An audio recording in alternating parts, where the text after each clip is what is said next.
মগরাহাট পশ্চিম বিধানসভা কেন্দ্রের তৃণমূল প্রার্থীর সমর্থনে রোড শো করলেন অভিনেত্রী শ্রাবন্তী চট্টোপাধ্যায়। প্রার্থী শামীম আহমেদকে সঙ্গে নিয়ে হুটখোলা গাড়িতে করে রাজারহাট, শেরপুর, নীলকুঠি, পঞ্চানন বাজার, গড়খালি, বানেশ্বরপুর, ভোলা ও উস্তি এলাকায় রোড শো সারেন শ্রাবন্তী।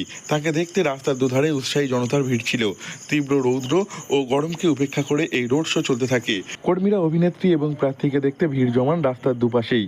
এটাই বলবো যে আপনারা আপনাদের ভালোর জন্য, আর উনিও প্রতিশ্রুতি দিয়েছেন আপনাদের বিপদে আপদে আপনাদের পাশে থাকবে।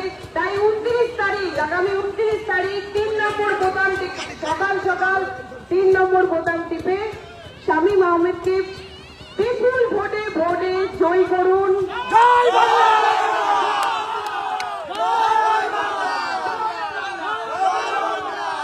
বলবো আমি দেখতে চাই বিজয়। Thank you. বৈশাখের পড়ন্ত বিকেলে তখনও রোদের উত্তাপ রয়েছে।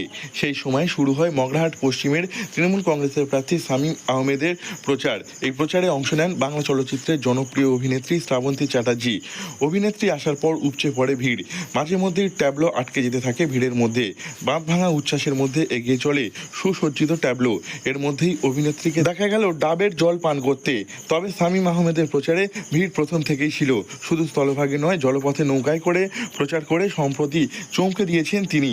প্রথম থেকেই শামীম আহমেদের প্রচারে ভিড় ছিল। এবার তাতে বাড়তি মাত্রা যোগ করেছে অভিনেত্রীর আগমন। আগামী দিনে আরও স্টার প্রচারক আসবে বলে জানা গিয়েছে। দক্ষিণ 24 পরগনা থেকে নব মল্লিকের রিপোর্ট, লোকাল 18 বাংলা।